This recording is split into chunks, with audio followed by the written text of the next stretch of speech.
sí, cómo no vamos a poder verlo, si está, eh, como decimos acá, qué pinta, maestro. ¿Cómo estás, Diego querido? Buenas tardes para vos. Don Jorge, ¿cómo está usted? No sé si me escuchan. Un gran saludo para todos. Perfecto, perfecto, se te ve, se te escucha. Muy bien, Jorge, muchas Qué gracias. Aquí lindo, lindo verte. preparados para hablar de este tema tan complejo. Sí, ¿sabés qué se me ocurre? Eh, Voy a contar una pequeña infidencia.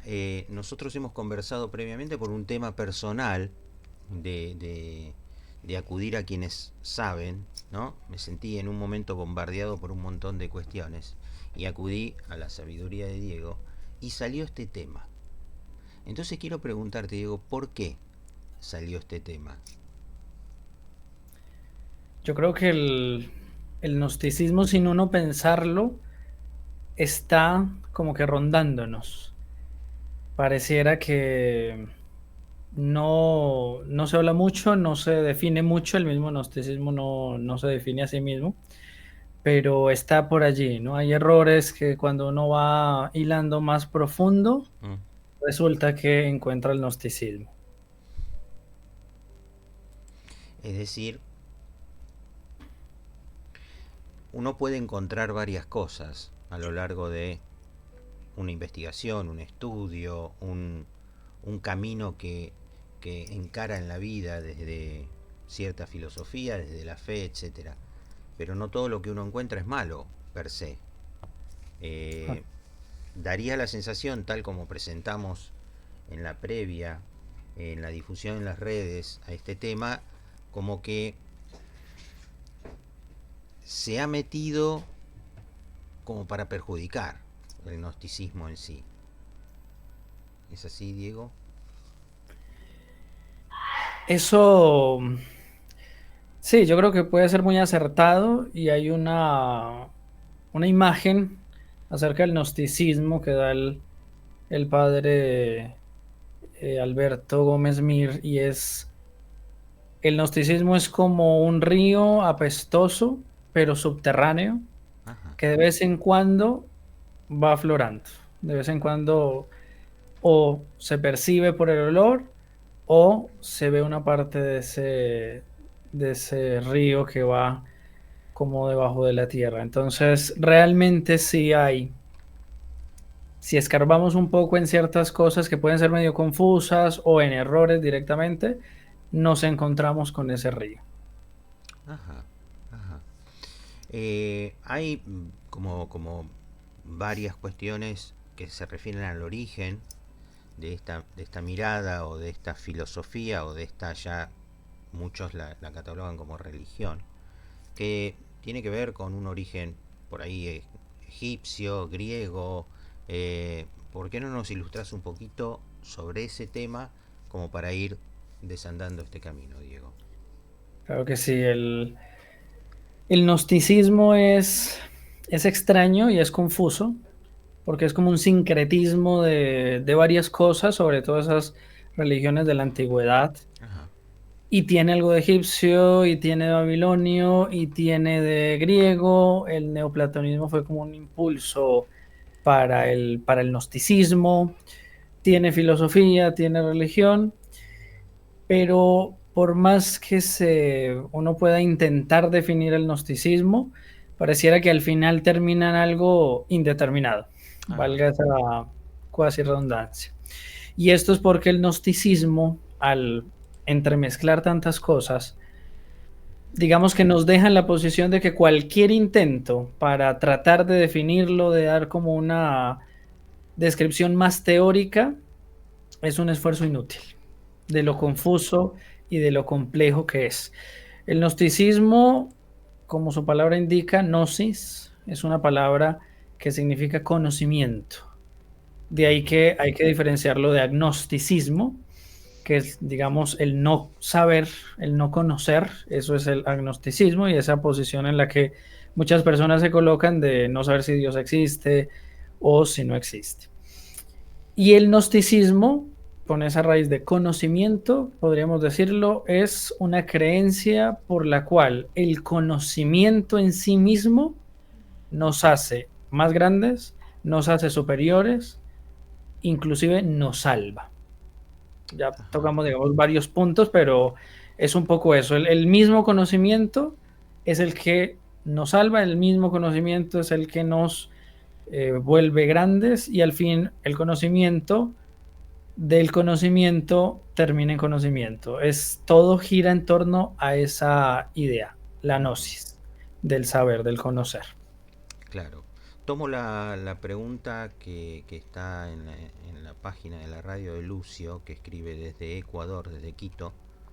Em, ¿Por qué es malo el conocimiento? ¿No? Exactamente. En sí, podríamos decir, no hay maldad, porque podríamos hablar de una gnosis cristiana, no un agnosticismo cristiano, que también podemos hablarlo, sino de una gnosis cristiana, o sea, un conocimiento cristiano. Y así podríamos decir de una gnosis de otros lugares, budista, hinduista, etcétera. El conocimiento en sí mismo no es malo, pero como el gnosticismo lo plantea, sí. Antes incluso de ahondar más, la misma idea de que por conocer nos salvamos ya es complicada. No es la idea cristiana de que nuestro Señor Jesucristo nos da la salvación, es Él quien nos salva, sino aquí es el conocimiento que yo mismo adquiero es el que me da la salvación. Y obviamente ellos entienden salvación de otra manera. Aquí hay que entender una cosa porque si no en la conversación nos vamos a dar en esa confusión y es los gnósticos utilizan mucho lenguaje, además de los símbolos, pero mucho lenguaje cristiano. Ah, Ellos bien. asignan, no, digamos, no vamos a entrar en esos nombres porque sería complejo, pero digamos, asignan nombres del Antiguo Testamento a algunas de las cosas de que ellos hablan. Entonces hablan de Yahvé, hablan del Saboad, el Elohim, etcétera, pero son palabras que toman de nosotros, como los símbolos que toman de nosotros, y ellos les dan otro significado. ¿Cuál es, digamos, lo malo de eso? Que algunos de esos símbolos, por ejemplo, terminan apropiándoselos más ellos y ya los reclaman como propios y ya para nosotros es difícil usarlos. Entonces, por ejemplo, el triángulo con el ojo en el centro, Sí, que es el símbolo de Dios Padre, ellos ya lo han tomado.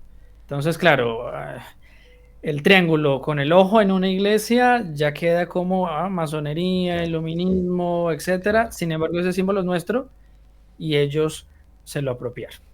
claro, claro. Eh, en esa apropiación generan confusión, porque, digamos, son conceptos del cristianismo, del catolicismo, simbolismos también de la misma raíz, y al tomarlos es como usurpar para confundir. Ah, sí. Eh, y mencionaste el iluminismo y me acordé de Immanuel Kant, que, que él ha escrito un libro breve acerca de la ilustración, ¿no? La ilustración, pero en tanto iluminación. Mencionaste el Exacto. iluminismo, y me parece que ahí profundiza esa idea de no del conocimiento llano en tanto formación, lectura, estudio, sino del conocimiento trascendental que entra en un ámbito místico, en un ámbito casi inexplicable, ¿no? Como dogmático, se puede decir. Es que de hecho el iluminismo y sus grandes promotores tenían muchos rasgos gnósticos e ideas gnósticas. Una de ellas, que es muy fácil identificarla, como usted dijo, y es la iluminación, el, el llegar a un punto, incluso ellos decían el atreverse a conocer, ¿no? Eso tiene en su raíz una, digamos, un profundo encanto que los iluministas sentían por el gnosticismo. Si no es que de hecho muchos de ellos compartían esas ideas o eran realmente gnósticos. Claro que en un sentido, lo que pasa es que el gnosticismo es de tal forma que no es que haya un grupo específico que sea gnóstico, que hay algunas semejanzas, sino que él va como una niebla inundándolo todo. Pero entonces el iluminismo habla mucho de eso, ¿no? La misma palabra, de iluminar. Entonces, los iluminados serían los que tienen un conocimiento y son superiores a los demás. El gnosticismo siempre habla de que el conocimiento nos hace superiores. Entonces es una casta, es una élite de conocedores y esa élite de conocedores es superior y es los que guían a los otros, a la pobre gente que no conoce y que está todavía sometida a las reglas de los dogmas o incluso de las religiones aún paganas, pero que no han tenido ese despertar, Bien. esa iluminación. Eh, Mencionaste la palabra que tenía en la cabeza, despertar. En cuanto uno empieza a husmear en términos eh, espirituales, New Age, etcétera, se habla mucho de los despiertos, ¿no? Así Eh, es.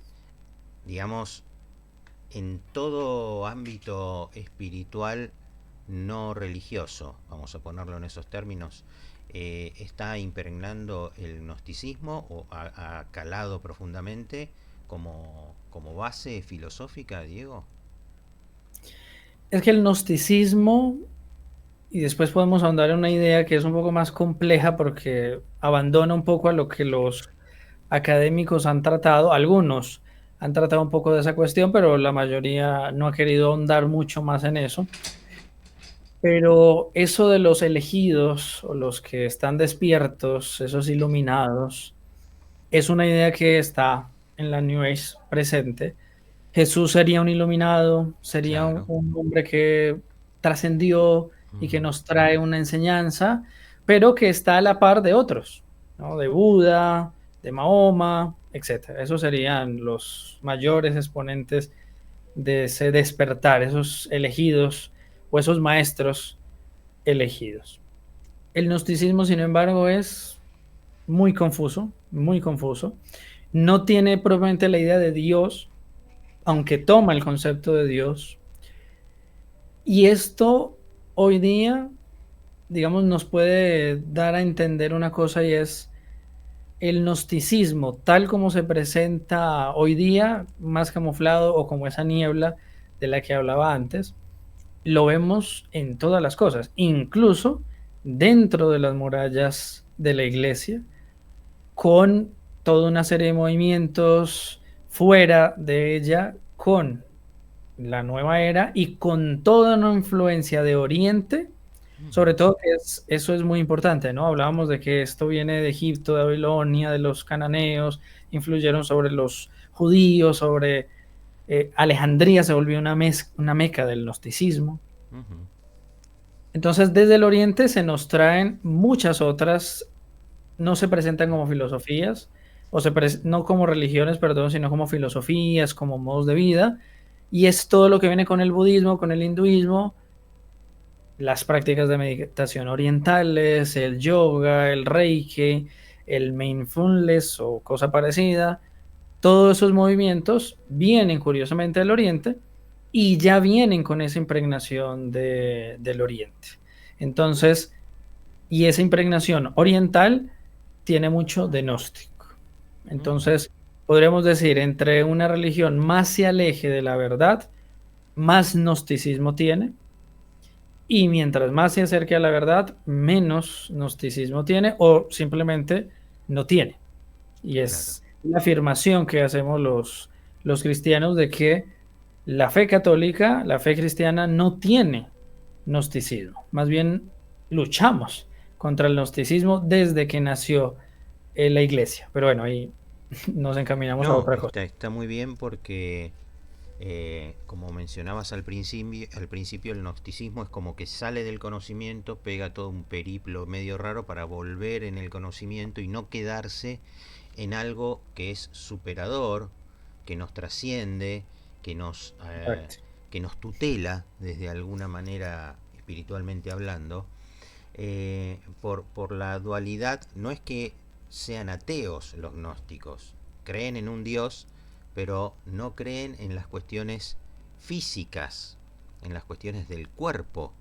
De hecho, tildan al cuerpo como algo inútil, inservible, me llamó la atención haber leído algo que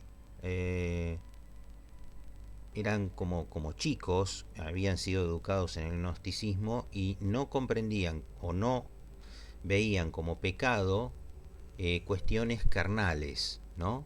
Es decir, el cuerpo era como si fuera un sacramento más, pecar, ¿no? Desde el gnosticismo. Esto es porque eh, no lo toman a Jesús como lo tomamos los cristianos, los católicos, como parte de que es uno y trino, como que es Dios e Hijo de Dios al mismo tiempo y Espíritu. Ellos no lo comprenden así, no lo aceptan así. Para ellos todo es un devenir. Ajá. Dios cambia, no es un ser inmutable, todo es un devenir, todo es un cambio. Entonces, el cuerpo y la materia son, el cuerpo por ser materia es malo, toda la materia es mala. Entonces, el cuerpo es una cárcel, es esa idea neoplatónica de que el cuerpo Ujú. es una cárcel, entonces se asume la idea de la reencarnación. La idea de la reencarnación es gnosticismo puro, porque es tratar de salir de ese cuerpo y adicionalmente entrar en otros cuerpos hasta poder salir totalmente del cuerpo, desprenderse de la materia. Entonces, la idea de Dios en ese contexto es difusa e incluso algunos ya del gnosticismo más judío, cristiano, es decir, ese gnosticismo que intenta ponerse las vestimentas del cristianismo y del judaísmo, ellos hablan de que Yahvé, el Dios de Israel, el Dios judío, es un Dios malo. O sea, ya no solo una idea de un Dios difuso, es la No es idea la de que el primera vez Dios que escucho eso. cristiano, exacto, el Dios cristiano, Yahvé, es un demiurgo, un Dios menor. Él crea desde el caos la materia. Entonces, el Dios bueno, digamos, sería una cosa medio etérea, no es la idea de Dios nuestro, la idea de ellos es, el Dios bueno era ese caos o esa inexistencia inicial, y luego ese Dios malo, que es Yahvé, o sea, el Dios cristiano, crea. Y ese es el mayor acto de maldad. ¿Por qué? Porque si la materia es mala, hacer la materia, crear la materia, es el acto de mayor maldad. Entonces, nosotros debemos de salir de esa materia porque tenemos que volver a ese Dios original, que en últimas termina siendo algo panteísta, ¿no? Claro. Nosotros somos Dios, al final nosotros somos Dios. Tenemos la chispa divina, dicen ellos. Y en esto hay que anotar una cosa y es el judaísmo Sí. antes de nuestro Señor, el judaísmo, digamos, mosaico, tiene un entrechoque con el judaísmo de Filón de Alejandría, con la escuela de Alejandría, como decía, es la meca del gnosticismo, porque el judaísmo va a cambiar. De hecho, el Ajá. judaísmo de hoy no es el judaísmo, ni siquiera del tiempo de nuestro Señor. Ya es un judaísmo cabalístico, digamos, un intento, que es lo que hizo Filón de Alejandría, de conciliar el judaísmo con las ideas gnósticas. Y lamentablemente el judaísmo que sobrevive hoy es un judaísmo plagado de ese cabalismo gnóstico, de la magia, los gnósticos hablan mucho de la magia, etcétera. Pero bueno, retomando esa idea, ese Dios cristiano que tiene, por un lado, es un Dios trascendente, es un Dios que está por encima del hombre y está más allá de la creación. La idea de que la materia en sí no es mala, pues Dios creó y cuando Dios crea dice, Dios vio todo y vio que era bueno. Ujú. La idea de, por ejemplo, la penitencia, esas ideas cristianas, esas ideas nuestras, ellos las tienen de otra forma. No es un Dios trascendente, nosotros al final somos Dios y la materia es mala per se, es mala en sí misma. Entonces, por ejemplo, la penitencia ya no es un castigo.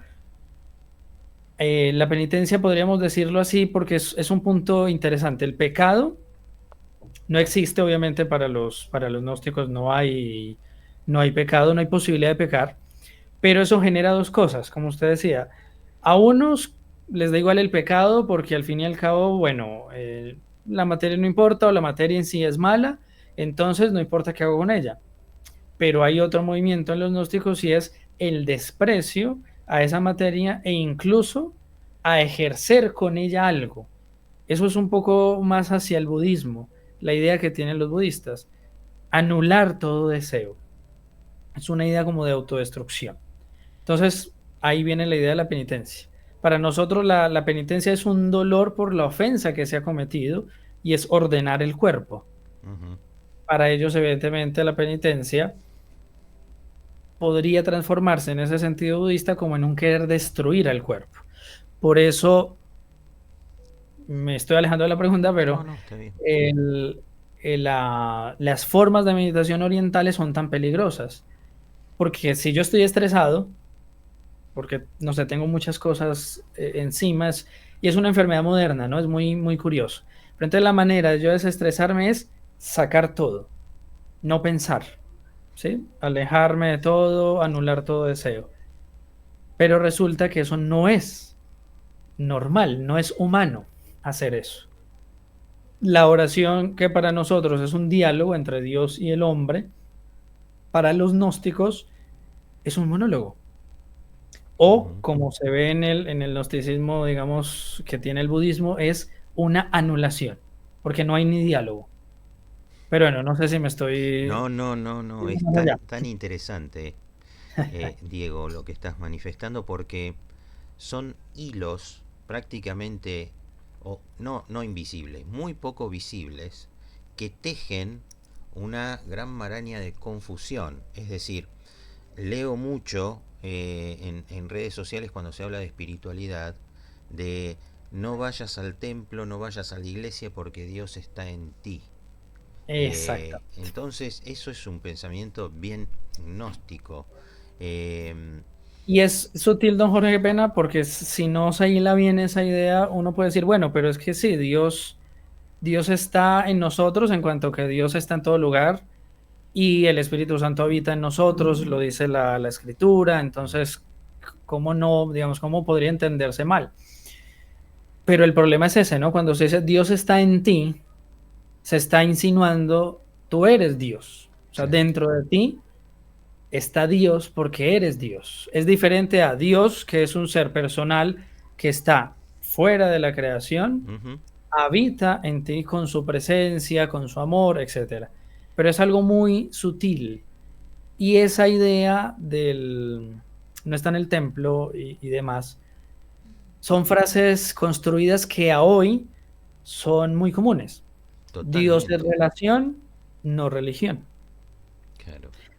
Dios lo encontramos en cualquier lugar, no necesitamos la iglesia, o sea, Dios sí, pero la iglesia no. Entonces se genera allí un problema porque no se entiende ni siquiera lo que es religión, ¿no? Que es religare, volver a unir con Dios. Ujú.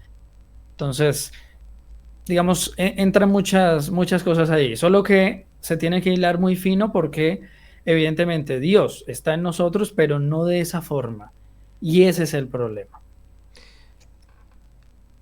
Confundirse deidad con creación divina sería más o Así menos. es.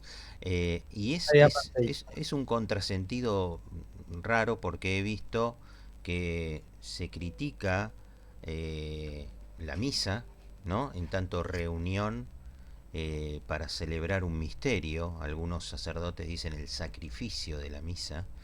Eh, y sin embargo, quienes fustigan y critican eso, se reúnen en templos también, o se reúnen, es decir, no te reúnas, pero nos reunimos. Bueno, Exacto. es como raro, ¿no? Ahora, ¿por qué, Diego, a tu buen entender y saber, explotó esto en esta época, en estos últimos años?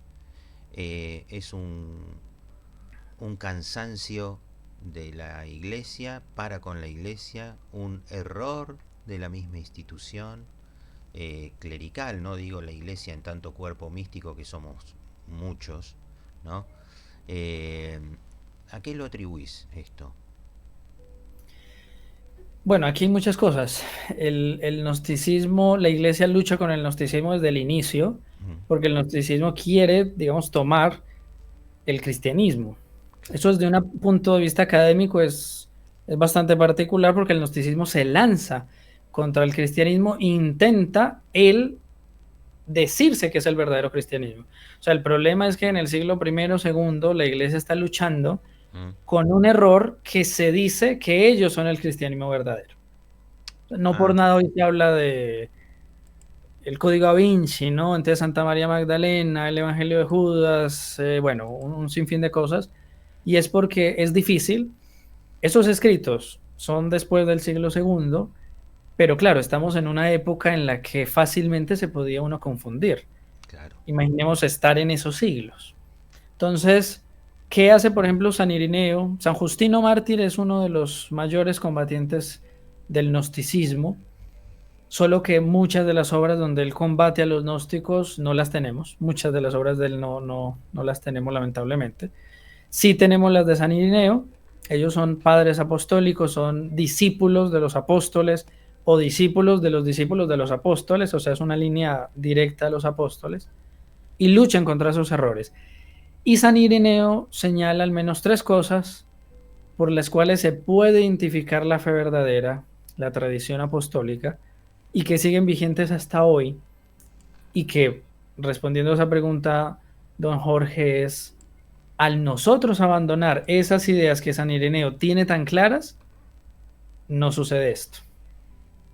La revelación es pública, la tradición apostólica es pública, no es secreta, no es algo oculto, no es privada, es pública. El gnosticismo es, pues, todo lo contrario. Lo segundo, esa tradición apostólica es la única regla de fe.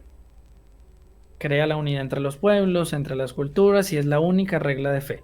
No hay algo extraño que viene de no sé qué lugar.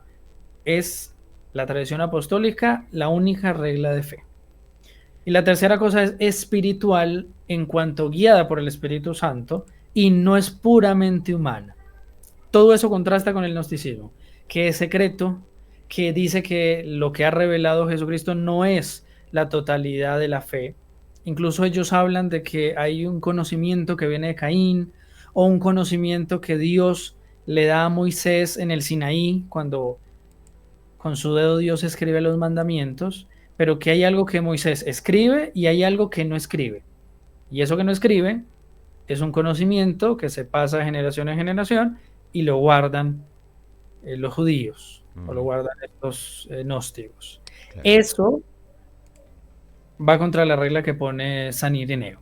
Es espiritual, es guiada por el Espíritu Santo y no es puramente humano. O sea, no depende de esa transmisión de, entre comillas, Moisés a un montón de otros elegidos, pocos, privado, y que va avanzando de generación en generación. Claro. Eso evidentemente no es así. Nosotros en el mundo hoy abandonamos mucho de eso. Es decir, la iglesia, que siempre fue el pilar moral, aquí en Colombia, por ejemplo, en el debate contra la matanza de los niños en el vientre, siempre se buscaba la opinión de los obispos, siempre. Ujú. Y en 2006, Mónica Roa, una de las grandes activistas aquí de ese pecado, decía que era una gran victoria porque los medios habían dejado de hacer eso y ya buscaban era a los científicos, a los médicos, etcétera. ¿Qué estaba diciendo? Ese pilar moral de la iglesia se había dejado de lado, ¿sí? Y eso lo vemos hoy en todo sentido. Entonces, la iglesia en cuanto a pilar moral se deja de lado. Sus sacramentos se dejan de lado. Y miremos que los sacramentos y los dogmas de la iglesia son enemigos de la idea gnóstica, porque los sacramentos tienen una parte material, pero si la materia es mala, Claro, los sacramentos serían malos. claro. Y los dogmas, esas verdades absolutas, pues igual, porque ya no sería algo privado, reservado a un grupo elegido, sino que los dogmas son conocibles por todos los cristianos. Claro. Entonces, eso es parte de ese daño. Ahora, hay unos daños más sutiles, que uno diría, bueno, ¿será? pero son sutiles. Cuando San Pablo está haciendo, digamos, los judíos lo están acusando, él tiene un movimiento muy curioso que da para un análisis sobre el derecho romano muy interesante para eso, para los entendidos. ¿Mm? Pero lo curioso y es que él apela a no ser juzgado por los judíos, sino que apela a ser juzgado por los romanos, porque él mismo era un ciudadano romano. La ley romana, las leyes romanas, el derecho romano, es un derecho muy fundamentado en la ley natural. Claro, Es un símbolo de gnosticismo la proliferación de las leyes. O sea, la ley natural no es un cúmulo de leyes, sino que es una base donde hay unas leyes y esas leyes son naturales, que en última son divinas, ¿no? Es la forma en que Dios expresa su ley divina en la ley natural también. Ese cúmulo de leyes es una cosa muy gnóstica, ese como control de las personas tan excesivo es algo gnóstico y, oh sorpresa, el mundo de hoy es un cúmulo exacerbado de leyes tras leyes tras leyes. Es un control excesivo. ahí Y está. luego la razón, la lógica, los principios de la filosofía del ser fueron abandonados. Los filósofos desde hace mucho ya empiezan a atacar ciertos cimientos, uno allí, otro allí. Eh, entonces Schopenhauer por un lado, Nietzsche por otro, Sartre por otro y así. Cuando ya la razón no es la guía, pues yo puedo sentirme mujer o un helicóptero. Pero claro, la consecuencia ulterior a esa, ¿cuál es? No existe la materia definida, no existe la creación. O sea, al final ese error es gnóstico. O sea, Claro. todos esos movimientos que hablan de eso, al final son gnósticos. Entonces, esa primacía de la fe, esa primacía de la razón, la abandonamos por un sinfín de errores y por eso el gnosticismo hoy, digamos, está de vuelta con más fuerza, de manera sutil y en todos los aspectos de la vida. Espero no haya sido muy... No, no, es muy claro, Diego, es muy claro, sobre todo porque estimula, al menos a mí, estimula a investigar, a leer, a formarse, a, a buscar el conocimiento, pero el conocimiento eh, no de lo demostrable solamente, porque no todo se puede demostrar, ¿no? Pero sí hay algo que llama poderosamente la atención, que es eh, cómo todo, vamos a decir, ataque, ¿no?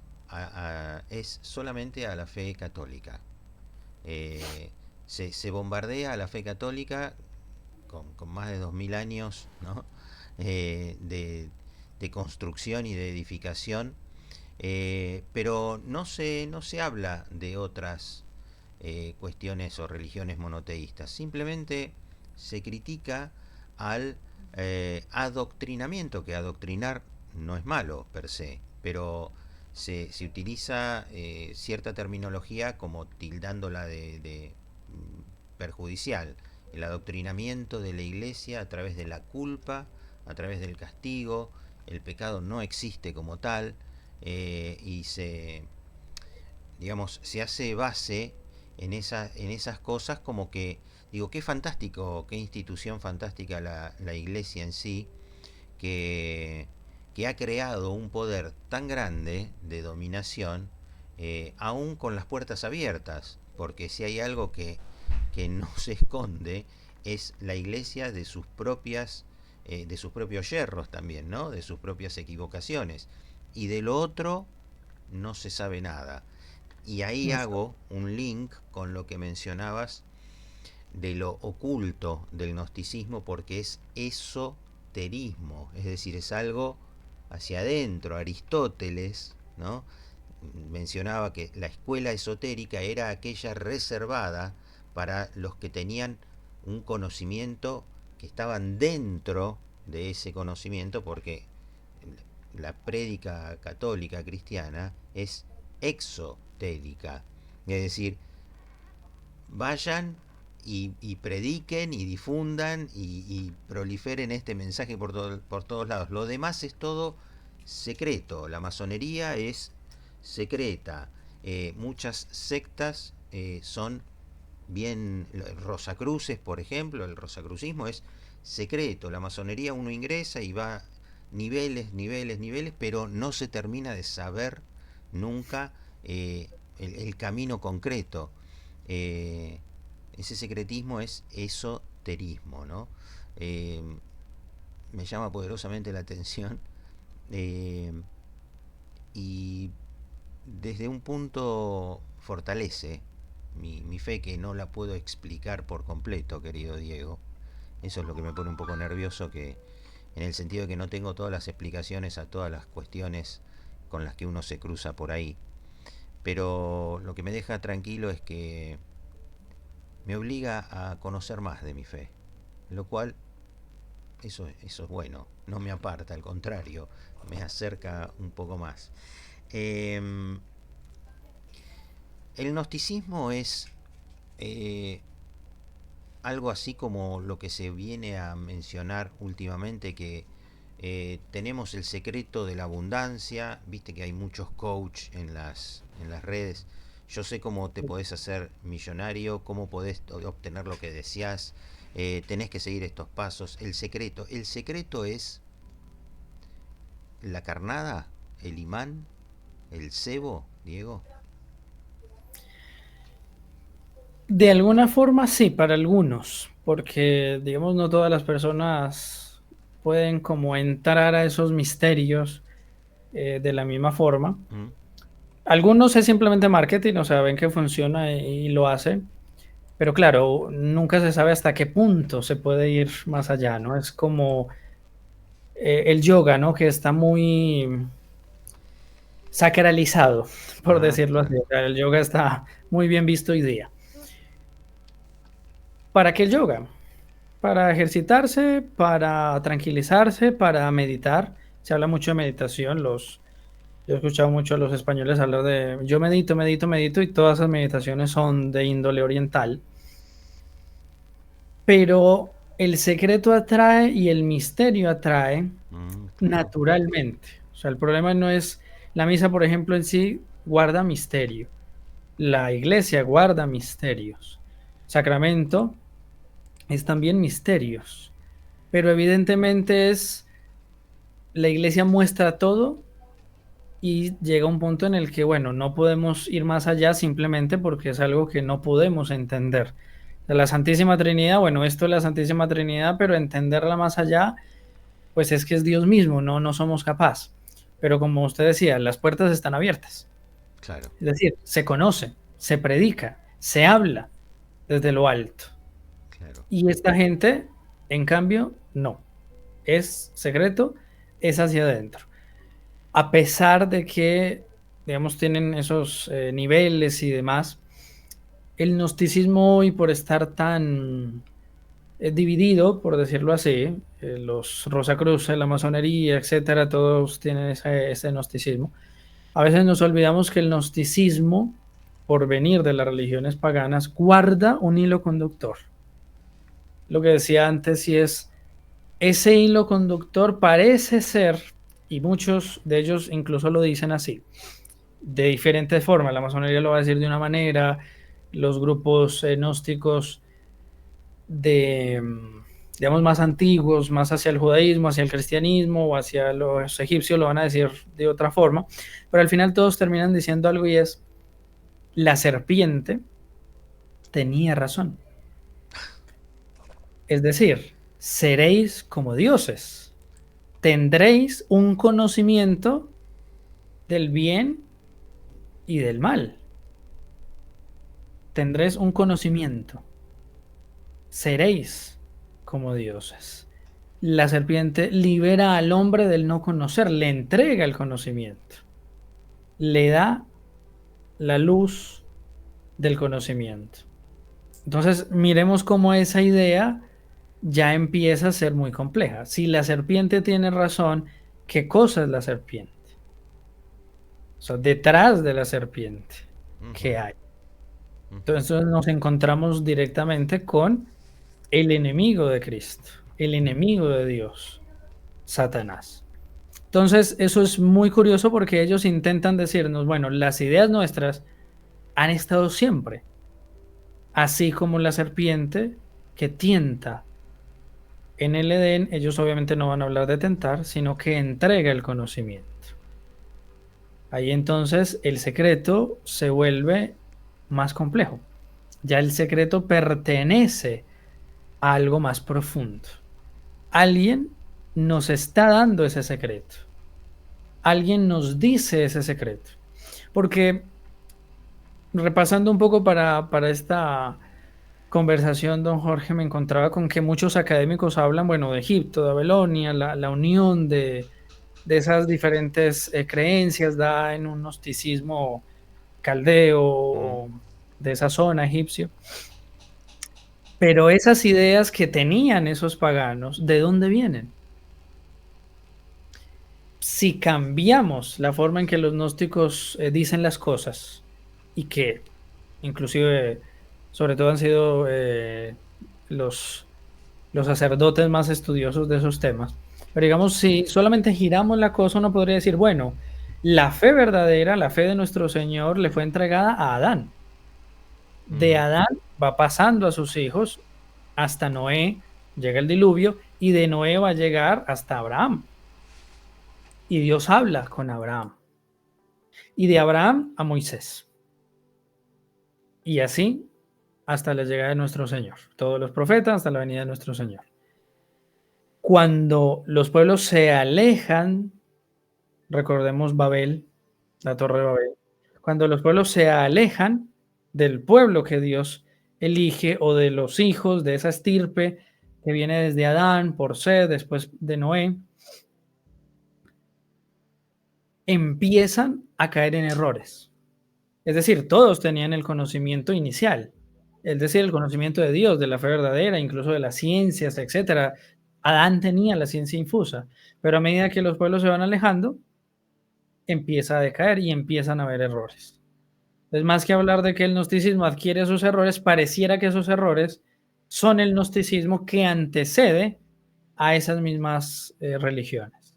Y el judaísmo, en cambio, es el que se mantiene inmaculado sin que no haya empezado a haber ciertas, digamos, ciertas intromisiones de esos errores Ujú. Ujú. paganos. Ujú. Y que, bueno, No, no, sí, sí, sí, estoy muy atento, muy atento. quería buscar aquí en vivo, en directo, una, un pasaje del libro de Ezequiel, del profeta Ezequiel. El profeta Ezequiel en el capítulo 8 Ujú. tiene una visión. Y esto es como para hilarlo con lo que vengo diciendo para que se entienda bien. Los judíos empiezan a adoptar ciertas cosas del paganismo. El becerro de oro, algo muy de los egipcios. Después, ¿qué pasa? Que los judíos van a tener contacto con Babilonia, porque van a ser llevados allí. Entonces, Babilonia, Egipto, tenían mucho de esa visión gnóstica del mundo. Entonces, el judaísmo empieza a impregnarse de esto. Y Ezequiel, en medio de todo eso, incluso él le toca todo este estado de Babilonia, tiene esta visión. Entonces, este es el capítulo 8 de Ezequiel, el versículo tercero. Vamos a leer, eh, vamos a leer esos versículos porque me parece que es importante. Es decir, esto es lo que hace el gnosticismo con la fe verdadera. El judaísmo era la fe verdadera hasta la venida de nuestro Señor. Y dentro del judaísmo se empieza a gestar algo que es esto que ve Ezequiel. Bueno, ya está gestado. Dice el profeta Ezequiel, el Espíritu me levantó entre la tierra y el cielo y en una visión divina me llevó a Jerusalén. A la entrada de la puerta del atrio interior, estamos hablando del templo de Jerusalén, del lado del septentrión, donde estaba puesto el ídolo que provoca el celo. Allí habían puesto un ídolo. Y allí estaba la gloria del Dios de Israel, semejante a la de la visión que tuve en el campo. Y me dijo, hijo de hombre, alza tus ojos hacia el lado del septentrión. Y alzado mis ojos al lado del septentrión, vi al norte de la puerta del altar del ídolo del celo a la entrada misma. Y me dijo, hijo de hombre, ¿ves lo que hacen estos? ¿Ves las grandes abominaciones que la casa de Israel hace aquí mismo para alejarme de mi santuario? Ahí me detengo un momento. Esas abominaciones son para alejar a Dios. Es como lo que hace el satanismo. Son rituales para alejar a Dios, para contrarrestar a Dios. La brujería es eso. El gnosticismo y demás tiene todos esos encantamientos mágicos y demás. Pero date la vuelta y verás abominaciones todavía más grandes. Y me llevó a la entrada del atrio y mirando vi un agujero en la pared. Y me dijo, hijo de hombre, horada la pared. Horadé la pared y apareció una puerta. Entra, me dijo, y mira las pésimas abominaciones que estos hacen. Entré, miré y vi toda suerte de imágenes de reptiles y bestias abominables, y todos los ídolos de la casa de Israel pintados en la pared en derredor. Y 70 hombres de los ancianos de la casa de Israel, entre ellos Jesonías, hijo de Safán, estaban en pie ante ellos, cada uno con un incensario en la mano, de los que subía una nube de incienso. ¿Has visto lo que hacen los ancianos de Israel en secreto? Cada uno en su cámara, llena de imágenes, pues se dice, pues se dicen, Yahvé no nos ve, se ha alejado de la tierra. Ese es el versículo 12. Eso es misterioso, ¿no? Esa visión de Ezequiel, y a la vez es evidente. Los judíos estaban idolatrando. Pero es curioso, reptiles, Claro, bestias abominables. Hay muchos detalles ahí que son interesantes. claro que sí, claro que sí.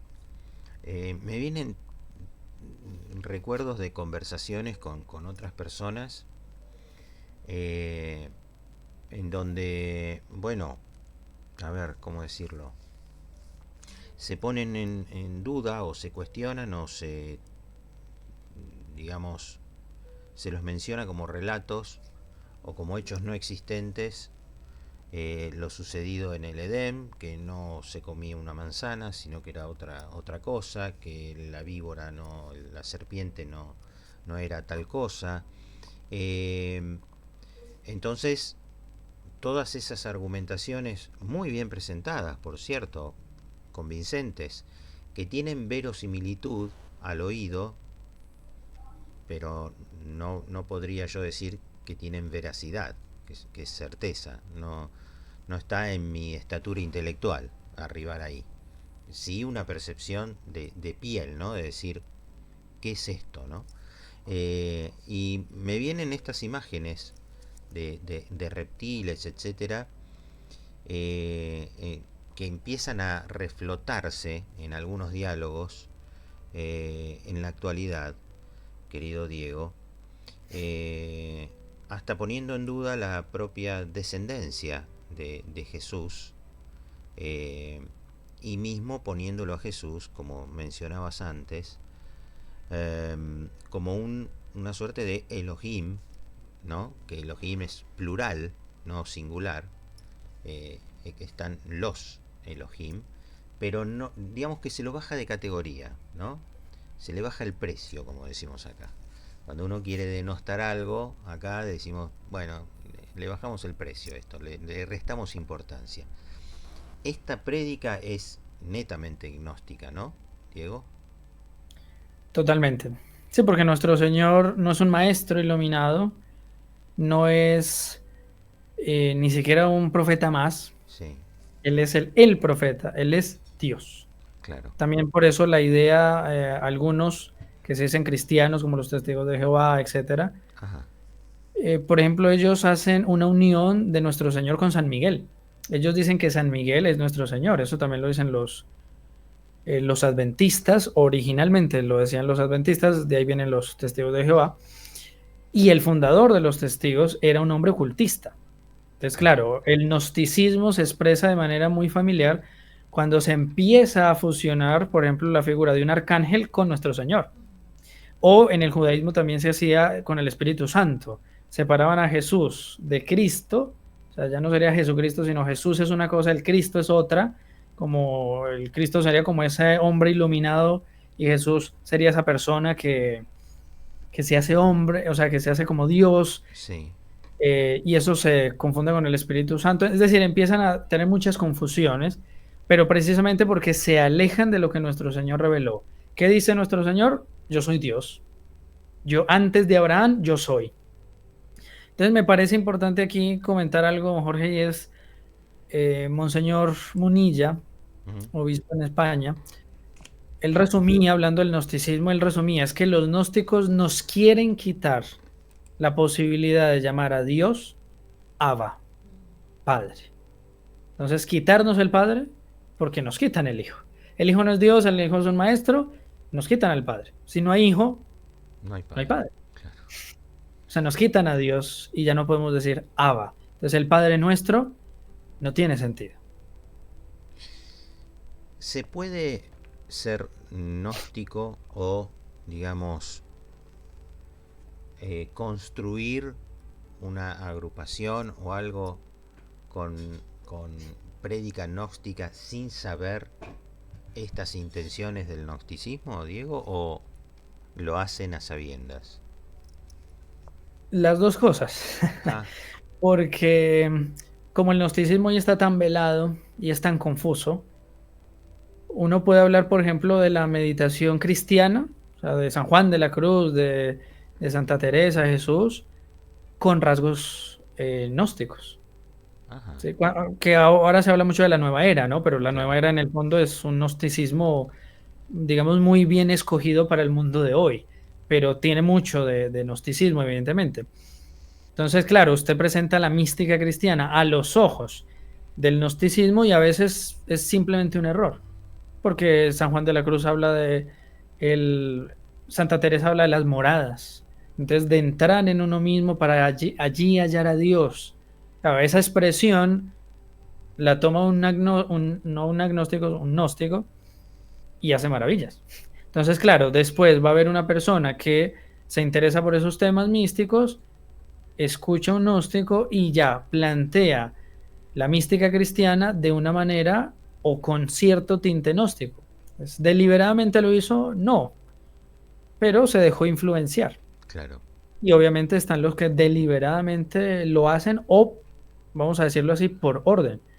La masonería, que es la antiiglesia, da orden a cierta gente de construir yo los llamo así, aquí en Colombia se dice chuzo, ¿no? Que es como una tienda eh, de calle, ¿no? Donde se venden cosas a veces robadas o así. Ajá. Entonces se montan sus chuzos, pero también por orden. Entonces, por ejemplo, los testigos de Jehová lamentablemente son eso.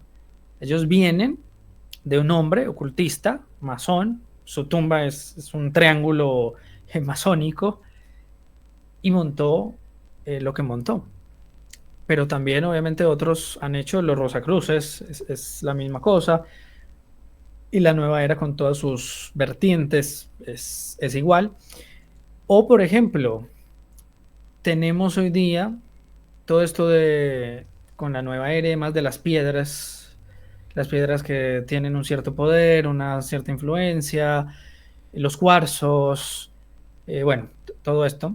Resulta que la base de eso, o una, digamos, de las bases más seguras, es una santa de la iglesia, Santa Hildegarda. Santa Hildegarda dice que sí, que las piedras tienen un poder exorcístico, tienen un poder de curar los colores, las formas, la música. Ella Ujú. curaba con música.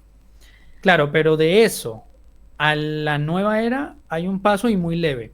Porque claro, Santa Hildegarda lo explica porque todo aquello que sea muy puro, el demonio lo rechaza, ¿no? Entonces, Claro. una piedra preciosa es muy pura, entonces el demonio la rechaza. Pero claro, esa forma uno decir, bueno, las piedras curan, las piedras tienen un poder exorcístico, fácilmente se puede entender como nueva era. Y claro, toma la nueva era Santa Hildegarda y hace un festín con ella. Claro. Pero así van muchos errores y hay otros mucho más sutiles de distintos órdenes. Voy a pasar a otro orden para dar un ejemplo. Esto que leí aquí de Ezequiel, del profeta Ezequiel. Hoy se habla mucho de los extraterrestres. Gran Tenemos tema. películas, tenemos series, tenemos documentales, ¿no? Anunnaki, reptilianos, no sé qué, esa civilización extraterrestre fue la que vino aquí a la Tierra y nos trajo un conocimiento, porque es muy curioso, ¿no? Es en Egipto donde supuestamente los extraterrestres habrían venido a dar conocimiento, las pirámides, no sé qué. Eso es una idea muy gnóstica. Pero evidentemente eso está en los documentales, pero también está en las películas. Hablan Ujú. de extraterrestres. Se nos habla de extraterrestres si vienen a hacer el bien o a hacer el mal. Antes Ujú. era mucho eso, ¿no? Guerra. El 4 de julio creo que es una película, entonces extraterrestre, una guerra contra los humanos. Pero luego empiezan a haber otras, E.T. y otras más hoy día, La Llegada, que es una cosa demasiado simbólica, da para un análisis muy interesante, pero es muy, muy compleja esa película, porque ya los extraterrestres vienen a traer algo bueno, o traen la cura o traen un beneficio a los hombres. Pero miremos qué curioso, los extraterrestres, ¿qué figura tienen? Ellos son superiores a los hombres, pero siempre Sí, se les ha puesto la figura de reptiles que son inferiores a los hombres. ¿Por qué no hacer una imagen diferente? O sea, un hombre, no sé, un superhombre o otra cosa, más como ángeles, reptiles. Eso obviamente uno le trae lo que dice el profeta Ezequiel. Entonces, esa idea de los extraterrestres, de todo eso, es una forma sutil de poner una idea gnóstica en el mundo. Ni hablar de todas las películas donde se menciona el Oriente, ¿no? De la filosofía oriental y no sé qué. Esta película de 2012, sí, donde el mundo se destruye y uno ve la Basílica de San Pedro y es la cúpula que cae y empieza a aplastar a la gente. Y sin embargo, el monje budista que está tocando allí esta cosa es como el hombre que sí supo entender y muere como un héroe. Y el mundo va a volver a África, pero ¿a partir de dónde? De China, claro, del mundo oriental, de la filosofía de Oriente. Entonces, claro, en muchas cosas, en la literatura, en los libros, en la academia, etcétera, esas ideas van entrando poco a claro, poco claro, o claro, directamente. claro, claro.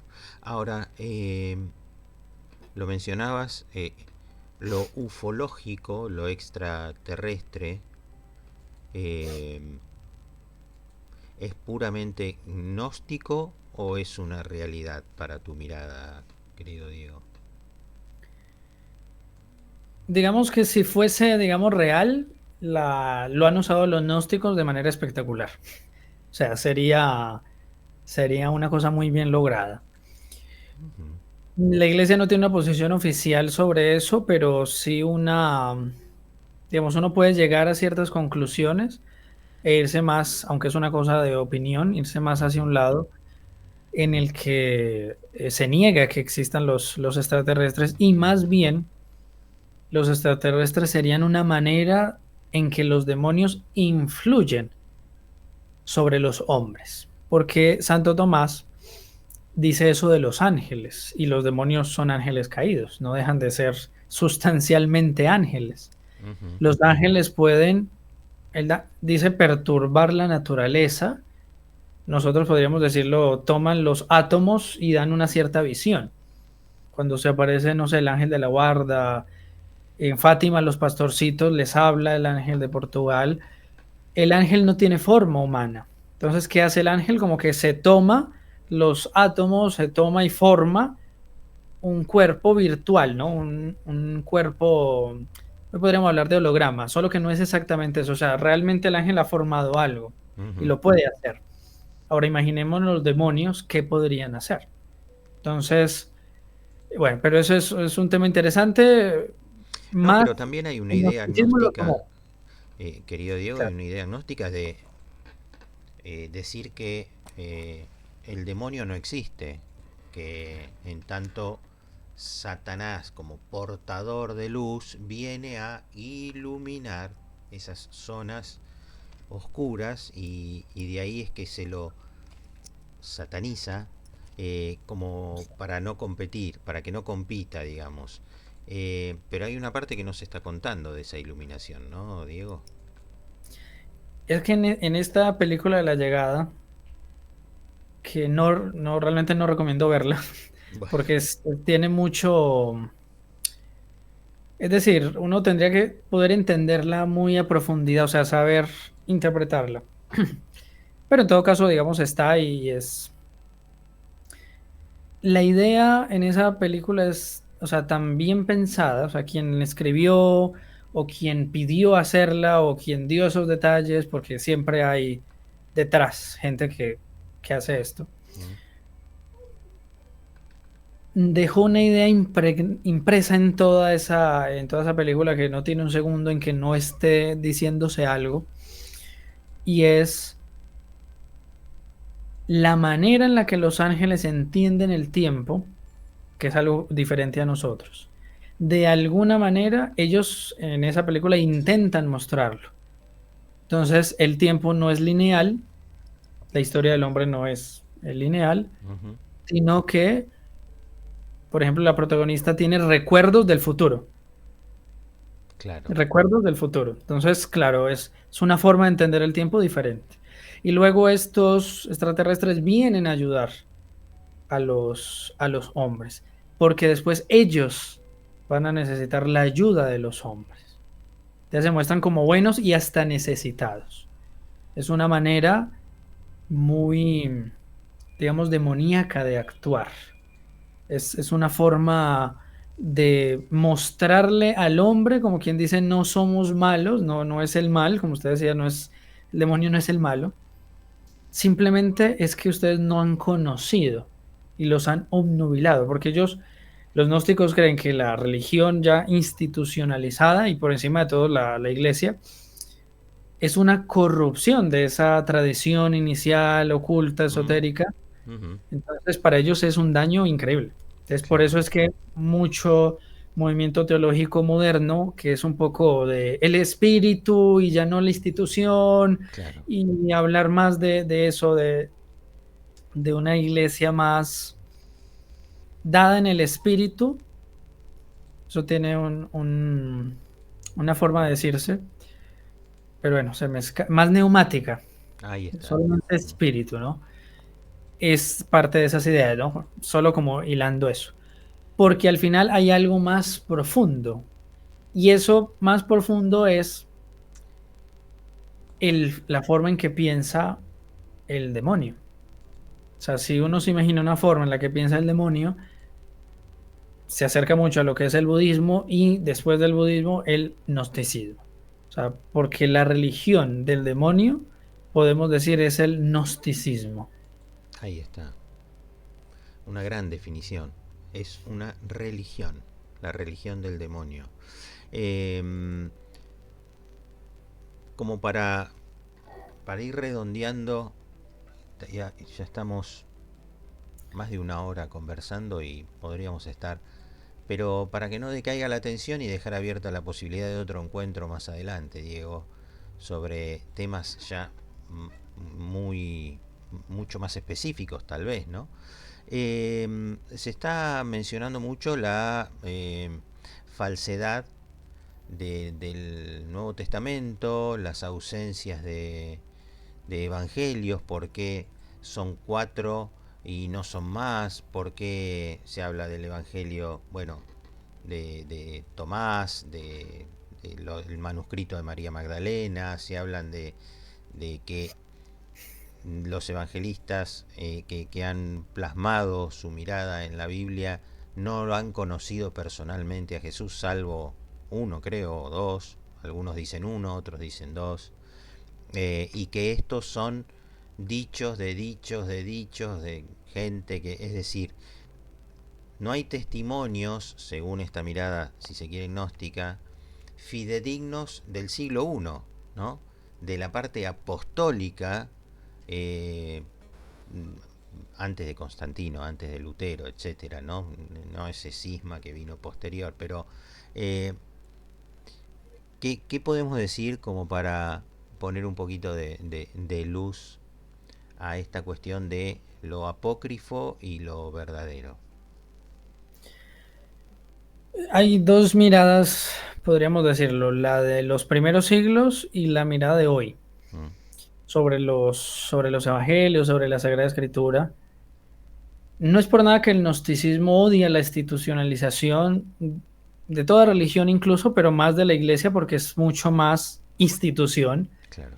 porque bueno, recogimos el derecho romano y bueno, es una cosa muy interesante porque en vez de, alguien podría decir, entonces se paganizó, no, todo lo contrario, tomó lo mejor de todos esos lugares que había.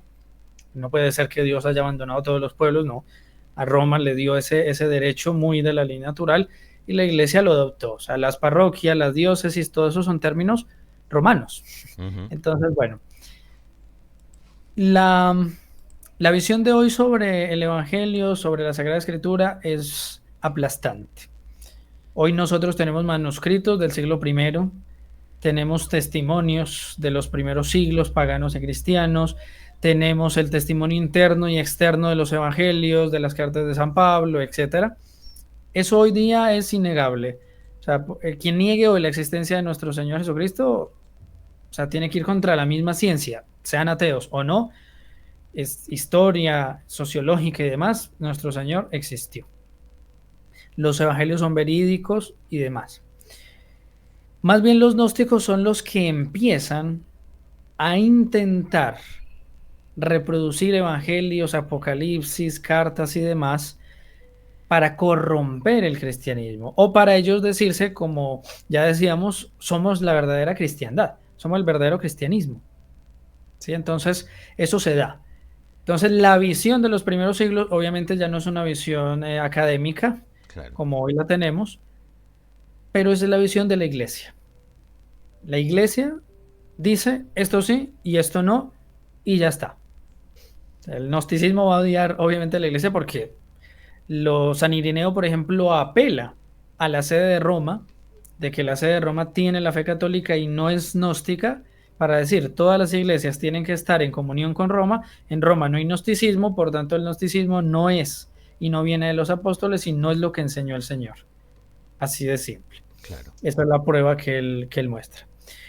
Pero la iglesia en esa época intenta por los medios que tiene decir qué es y qué no es de los apóstoles, qué es y qué no es para la Sagrada Escritura. Hay libros y hay escritos del siglo I que no están en la Sagrada Escritura. Hay Ajá. escritos antes del Evangelio de San Juan y antes del Apocalipsis de San Juan que no están en la Sagrada Escritura. ¿Por qué no quedaron? La iglesia dijo, esto no va. Por ser de los apóstoles, por ser de los apóstoles, pero no tener pruebas de que sí lo hayan sido, por leerlos y al leerlos encontrar rasgos gnósticos.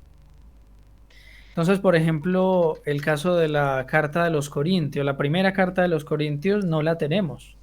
No sabemos cuál es la primera carta de los Corintios. Pero Diego, ¿cómo no? En la Biblia está la primera carta de los Corintios. No, la primera carta de los Corintios de la Sagrada Escritura es la segunda. Y la ¿Cómo es segunda es eso? la tercera.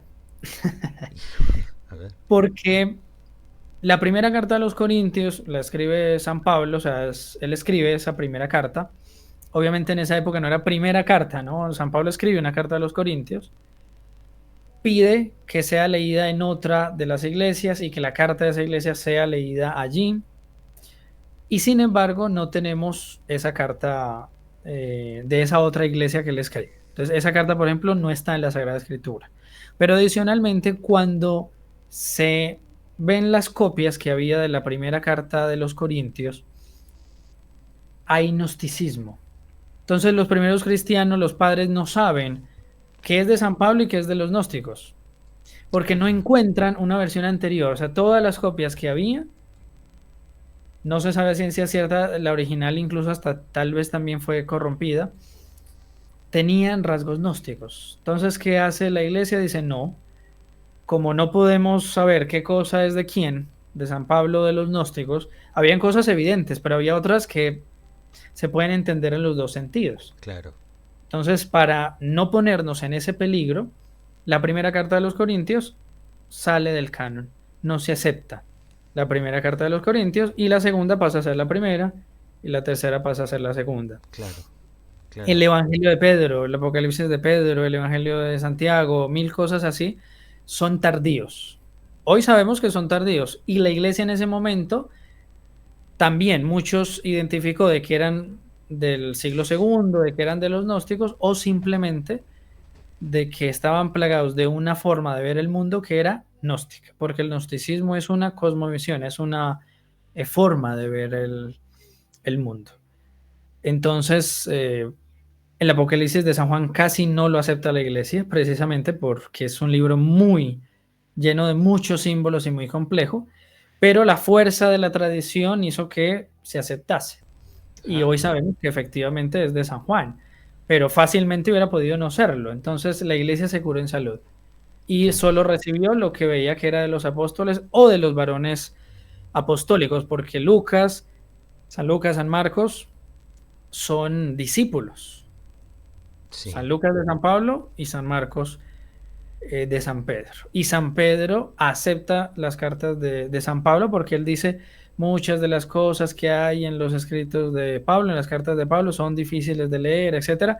Él acepta esos escritos como parte de lo que se debía creer en el cristianismo, pero de hecho podríamos decirlo, el Espíritu Santo está allí, pero desde una visión humana, la iglesia configuró lo que es la Sagrada Escritura.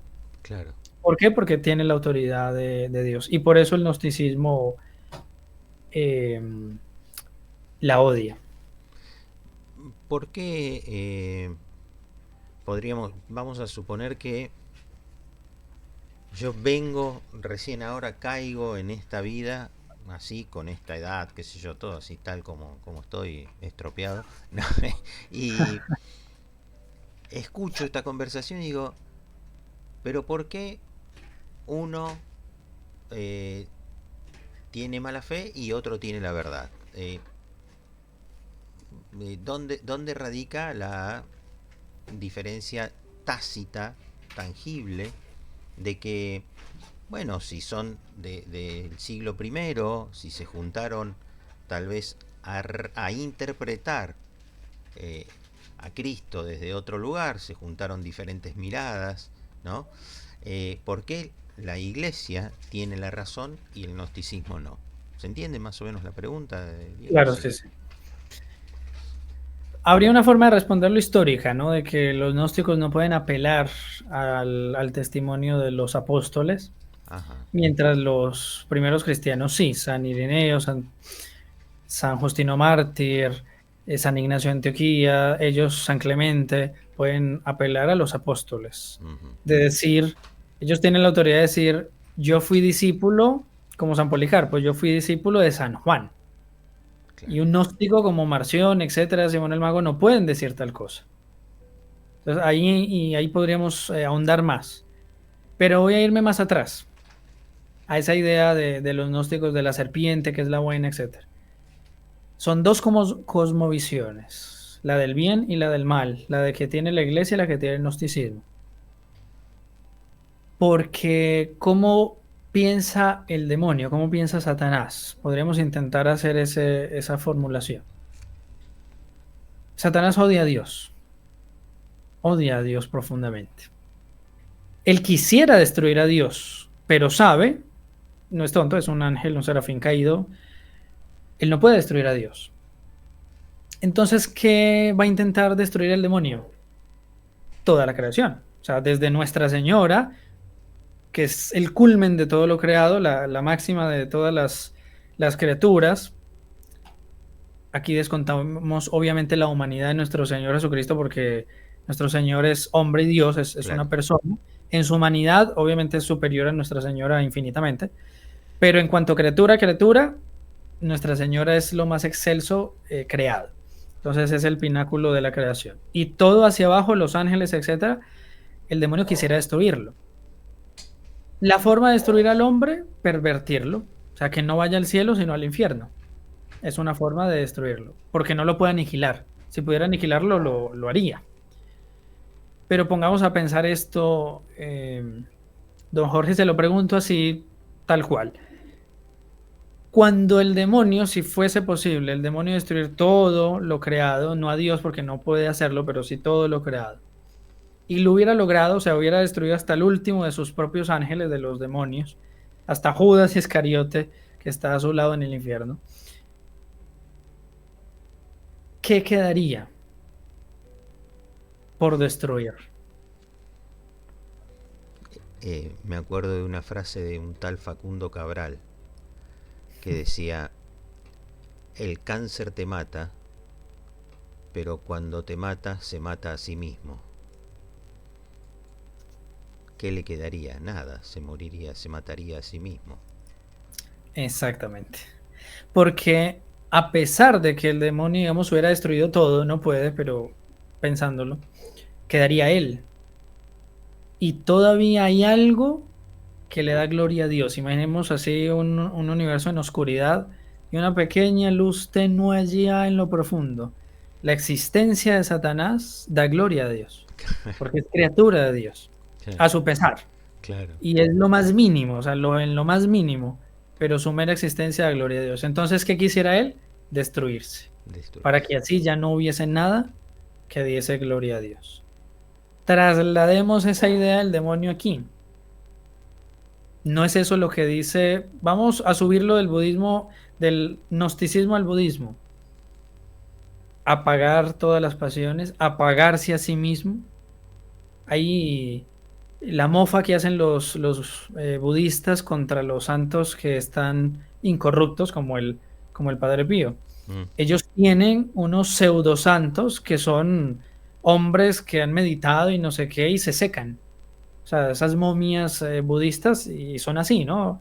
Hombres que simplemente dejaron de comer o no sé qué y simplemente se secan y están como que incorruptos. En realidad es una petrificación. Es la destrucción del propio ser. La idea gnóstica profunda es esa.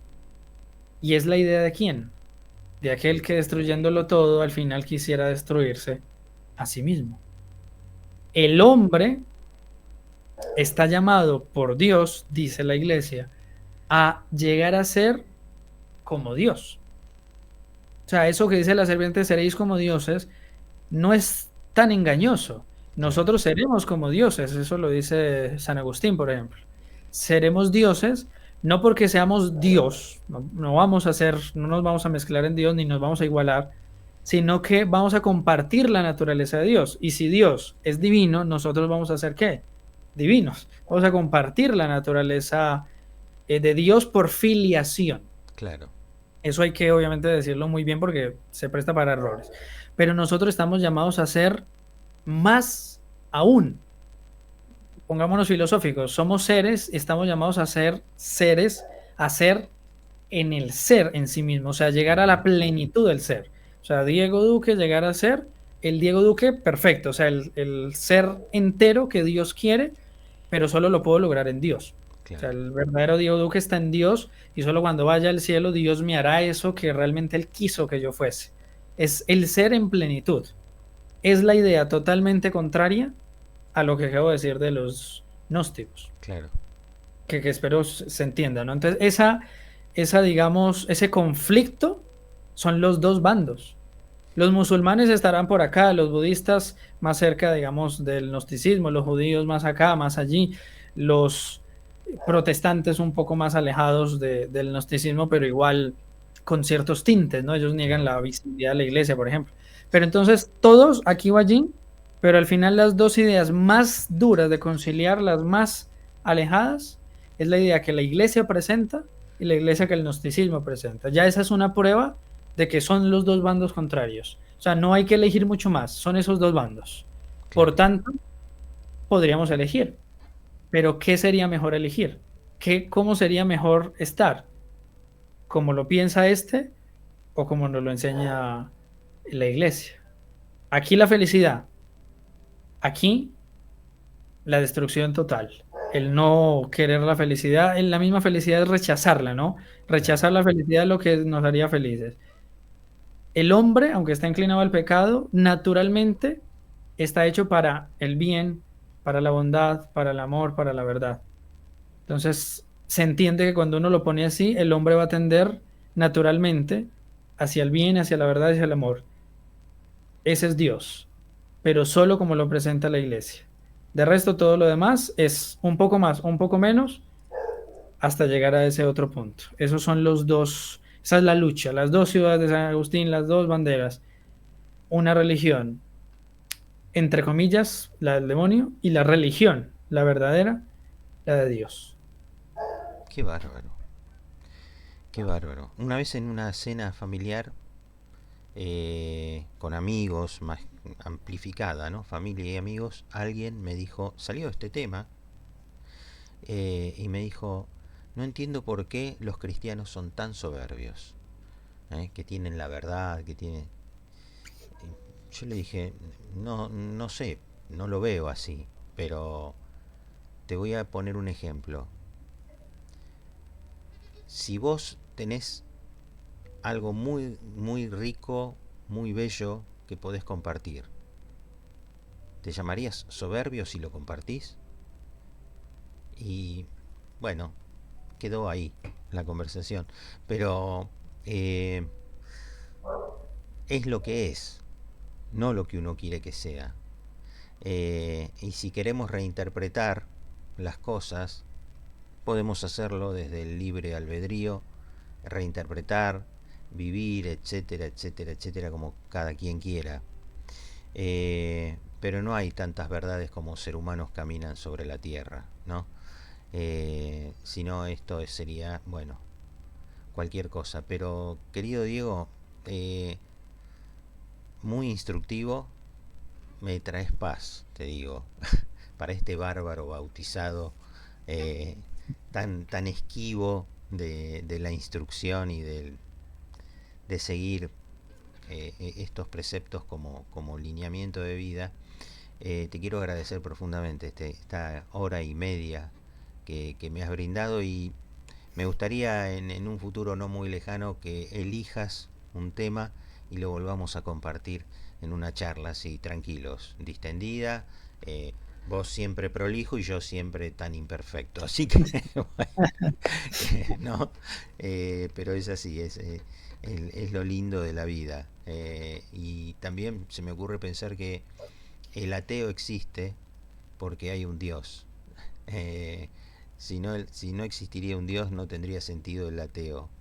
Porque ¿en qué no cree? En lo que existe. Y él tiene que decir que no existe eso que existe para tener su razón de ser.